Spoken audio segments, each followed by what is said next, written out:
ஜெயலலிதா அவர்களே முன்மொழிந்த ஒரு தீர்மானம் தான். அந்த தீர்மானம் என்னவென்றால், இலங்கை அரசின் மீது பொருளாதார தடை விதிப்பதன் மூலமாக இலங்கை அரசுக்கு நெருக்கடி ஒன்றை உருவாக்கி அங்கு முகாம்களில் உள்ள தமிழ் மக்களை எல்லாம் விடுதலை செய்து சிங்களர்களுக்கு சமமான ஒரு சம உரிமை பெற்ற ஒரு வாழ்வை இலங்கையில் உள்ள அனைத்து இன மக்களும் வாழ வேண்டும் என்றால் இலங்கை அரசை இனப்படுகொலை அரசாக அறிவிக்க கோருவதும், அந்த இனப்படுகொலை அரசின் மீது பொருளாதார தடைகளை கொண்டு வந்து அதற்கு உரிய நெருக்கடிகளை உருவாக்க வேண்டும் என்றும் தமிழக சட்டமன்றத்தில் முதல்வர் ஜெயலலிதா அவர்கள் தானாக முன்வந்து ஒரு தீர்மானத்தை முன்மொழிந்து அது அனைத்து கட்சி உறுப்பினர்களின் ஆதரவோடு ஏகமனதாக அந்த தீர்மானம் நிறைவேறி இருக்கிறது. இந்த தீர்மானம் ஒரு வரியில் சொல்வதென்றால், இலங்கை அரசின் மீது பொருளாதார தடைகளை ஏற்படுத்த இந்திய அரசு செயல்பட வேண்டும்.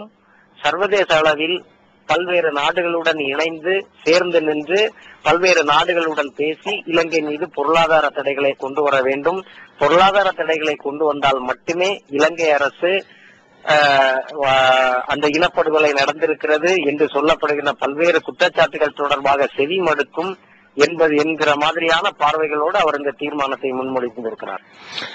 அதாவது இந்த ஐநாவினுடைய நிபுணர் குழுவினுடைய அறிக்கை குறித்து முதலமைச்சர் ஜெயலலிதா இன்று சட்டமன்றத்தில் ஏதாவது பிரஸ்தாபித்திருக்கிறாரா? அது குறித்து பேசியிருக்கிறாரா? ஆமாம், இதில் இருவேறுபட்ட யதார்த்தமான சிக்கல்களை அவர் மிக தெளிவாகவே சுட்டிக்காட்டி இருக்கிறார். ஒன்று, கம்யூனிஸ்ட் கட்சி உறுப்பினரான சவுந்தரராஜன் கொண்டு வந்த அதை நேற்றே அவர் பேசும்போது இந்த பொருளாதார தடை கொண்டு வர வேண்டும் என்று பேசிய சவுந்தரராஜன் இன்று பொருளாதார தடை கொண்டு வர வேண்டும் என்ற கோரிக்கை சரியானதுதானா என்று யோசிக்க வேண்டும். ஏனென்றால் பொருளாதார தடை கொண்டு வந்தால் அது அங்குள்ள சிறுபான்மை தமிழ் மக்களையும், இன்னும் சொல்ல போனால் அவர்கள் யுத்தத்தில் தங்களுடைய சகல வாழ்வாதாரங்களையும் இழந்துவிட்ட ஒரு சூழலில் இலங்கையில் பொருளாதார தடை கொண்டு வந்தால் அது தமிழ் மக்களையும் பாதிக்கும். ஆகவே முதல்வர் பொருளாதார தடை என்பது சரிதானா என்பதை யோசிக்க வேண்டும் என்று கம்யூனிஸ்ட் கட்சி உறுப்பினர் சவுந்தரராஜன் கோரியிருக்கிறார். அதற்கு பதிலளித்த முதல்வர், பொருளாதார தடை கொண்டு வருவதுதான் சரி, அங்குள்ள தமிழர்களுடைய நிலைகள் படு மோசமான நிலைக்கு காரணம் அவர்கள் தங்களுக்கு ஆதரவு இருக்கிறது என்பதால் தான் அவர்கள் அப்படி செய்து கொண்டிருக்கிறார்கள். ஆகவே பொருளாதார தடைகள் கொண்டு வருவதுதான் சரி என்று சொன்னவர், அடுத்த கட்டமாக இனப்படுகொலை தொடர்பாக ஐநா எந்த இடத்திலும் அறிக்கை கொண்டு வரவில்லை. வந்திருக்கக்கூடிய அறிக்கை ஐநாவுடைய தலைவர் பான் கி மூன் அமைத்த ஒரு மூவர் குழுவின் அறிக்கை மட்டும்தான். அதுதான் உண்மையும் கூட. அதை மிக தெளிவாக சுட்டிக்காட்டி இருக்கிறார். இது ஐநாவின் அறிக்கை என்று பல பேர் சொல்கிறார்கள். ஆனால் இது ஐநாவின் அறிக்கையே அல்ல. இது பான் கி மூன் அமைத்த மூவர் குழுவின் அறிக்கை.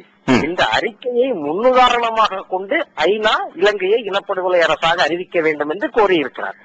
இது ஒரு நியாயமான கோரிக்கை. இந்த கோரிக்கையை தான் நானும் பல்வேறு இடங்களில் தெரிவித்தேன். இது ஐநாவின் அறிக்கை என்பதே தவறு. இது ஐநாவுடைய பான் கி மூன் அமைத்த மூவர் குழுவின் அறிக்கை. இது ஒரு சாதகமான அம்சம். இந்த சாதகமான அம்சத்தை எடுத்து ஐநா இலங்கையை ஒரு இனப்படுகொலை அரசாக அறிவிக்க வேண்டும் என்று சட்டமன்றத்திலேயே கோரியிருக்கிறார். ஐநாவுக்கு ஒரு நிர்பந்தத்தை இந்தியா ஏற்படுத்த வேண்டும். ஐநாவுக்கு ஏற்படுத்துவதன் ஊடாக இலங்கையை ஒரு இனப்படுகொலை அரசாக அறிவிக்க வேண்டும் என்று தெரிவித்துவிட்டு இலங்கை மீது பொருளாதார தடை கொண்டு வர வேண்டும் என்று ஒரு தீர்மானத்தை ஏகமனதாக நிறைவேற்றி இருக்கிறார்கள். இந்த தீர்மானம் தமிழகத்தினுடைய ஆட்சி அரசியல் வரலாற்றிலே இந்த தீர்மானம் இவ்வாறானதொரு தீர்மானம் இலங்கை தமிழர்களுக்கு சார்பாக முன்னர் எப்போதாவது நிறைவேற்றப்பட்டிருக்கிறதா, அல்லது இவ்வாறான கடுமையான ஒரு நிலைப்பாட்டை முன்னர் ஆட்சி செய்த தமிழக அரசுகள் எடுத்திருக்கின்றன? இல்ல, கலைஞருக்கு அதாவது இந்த விஷயத்தை எப்படி பார்க்க வேண்டும் என்றால், அனைத்து இந்திய திராவிட முன்னேற்ற கழகத்தின் தலைவரும் இந்நாள் முதல்வருமான செல்வி ஜெயலலிதா அவர்களை விட ஈழத்தமிழர் விவகாரத்திலும் தமிழர் பிரச்சனையிலும் நீண்டகால அனுபவம் கொண்டவர் கலைஞர் கருணாநிதி முன்னாள் முதல்வர். அவருடைய இந்த விஷயத்தில் நமக்கு முரண்பாடு உண்டு. அவர் ஒரு மூத்த தலைவர், நீண்டகால அரசியல் அனுபவம் உள்ளவர் என்றாலும் கலைஞர் அவர்கள் கடந்த கால இலங்கை தமிழர்கள் மீதான அவருடைய அரசியல் போக்குக்கும் கடந்த ஒரு 3-4 ஆண்டு கால அவருடைய அரசியல் போக்குக்கும் இடையிலான ஒரு பெரிய வேறுபாட்டை நாம் காண வேண்டி இருக்கிறது. கலைஞர் செய்ய வேண்டிய பல்வேறு விஷயங்களை செய்யாமல் தவறினார். அவரே ஒரு 40 நாடாளுமன்ற உறுப்பினர்களை வைத்து மிருகபலத்துடன் தமிழ்நாட்டிலும் சரி மத்தியிலும் சரி ஆண்ட காலத்தில் அவர் எதையுமே செய்யவில்லை.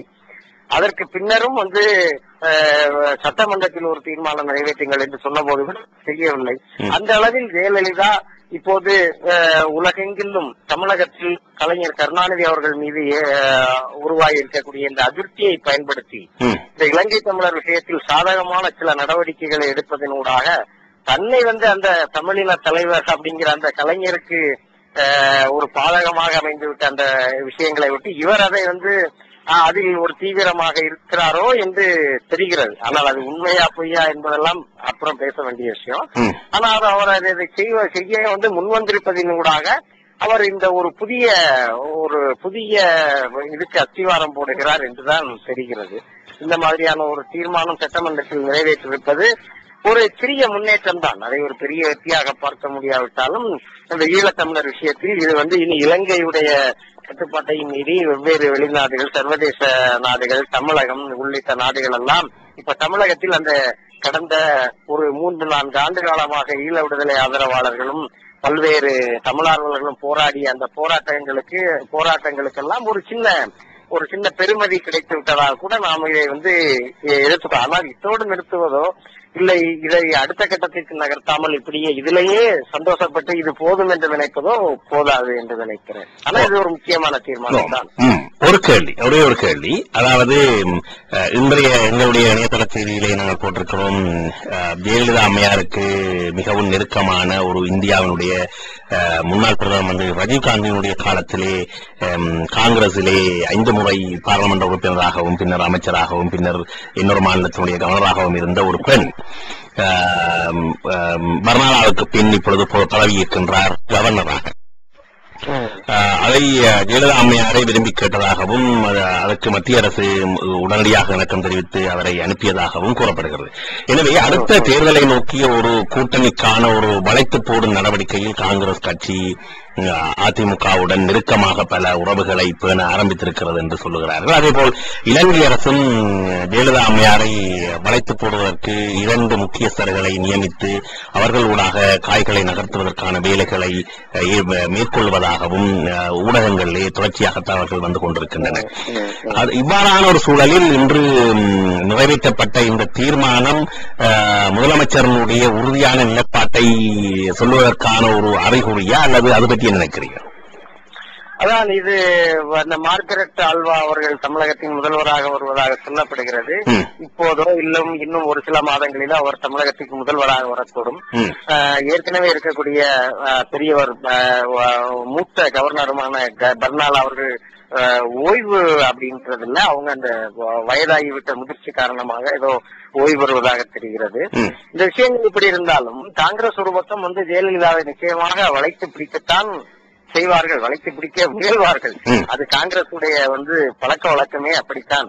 அவர்கள் ஓடுகிற குதிரையின் மீது எந்த குதிரை நல்லா ஓடுதோ அந்த குதிரையின் மீது சவாரி செய்து தாங்கள் ஏதோ பலம் பொருந்தியவர்கள் என்று காட்டிக் கொள்வதுதான் காங்கிரஸ் உடைய எப்போதுமே குணம். அது பிராந்திய கட்சிகளின் ஆக்சிஜனை உள்வாங்கி அதை சுவாசிச்சு தன்னை மிருகபலம் கொண்ட சக்தியாக காட்டிக்கொண்டு நாடகமாடுவதுதான் காங்கிரஸ் கட்சியின் ஒரு இயல்பான குணம். அது திமுகவா இருந்தாலும் அதிமுக இருந்தாலும் இந்த 2 கட்சிகளின் முதுகிலே தான் சவாரி செய்வார்கள்.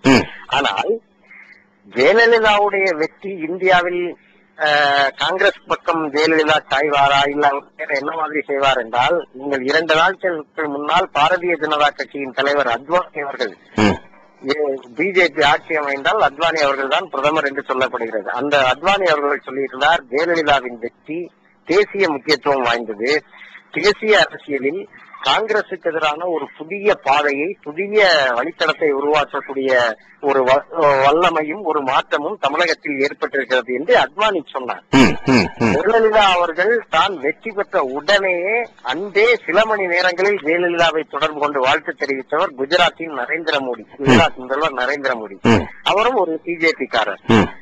ஆக இப்போது இருக்க சூழல்களை வைத்து பார்க்கும்போது ஜெயலலிதா மத்தியில் பிஜேபியோட கூட்டணி, ஏனால் அடுத்து வரப்போ இந்த தேர்தலில் ஜெயலலிதாவுக்கு மத்தியில் எந்த ஆதாயங்களும் இனி கிடைக்கப் போவதில்லை. இன்னொரு 3-4 ஆண்காலம் அவர் காத்திருந்து அடுத்த நாடாளுமன்ற தேர்தலில் யார் வெற்றி பெறுகிறார்களோ அவர்களுடன் கூட்டணி வைத்துக் கொள்வதுதான் ஜெயலலிதாவுக்கு ஆதாயமானது.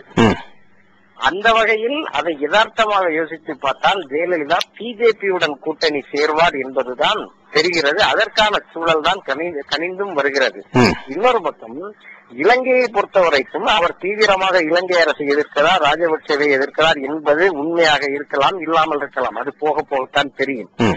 ஆனால் இலங்கையின் எதிர்க்கட்சி தலைவர் ரணிலோடு தமிழக ஜெயலலிதா தரப்பினர் தொடர்பில் இருப்பதாக தெரிகிறது.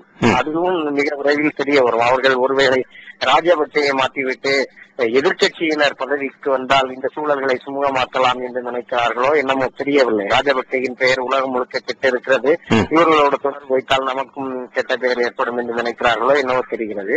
இந்தியாவை பொறுத்தவரையில் அவர்கள் பிஜேபியுடன் கூட்டணி அமைப்பதற்கான ஒரு 80% வாய்ப்பு காணப்படுகிறது. அதற்கும் கூட இப்போது அவசரம் இல்லை. இன்னும் 1 ஆண்டு 2 ஆண்டுகள் ஆன பிறகுதான் இது தொடர்பான வெளிப்படையான அணுகுமுறைகள் எல்லாமே வெளிப்படையாக தெரிய வரும் என்பதுதான் என்னுடைய கருத்து. அருமை அருமை.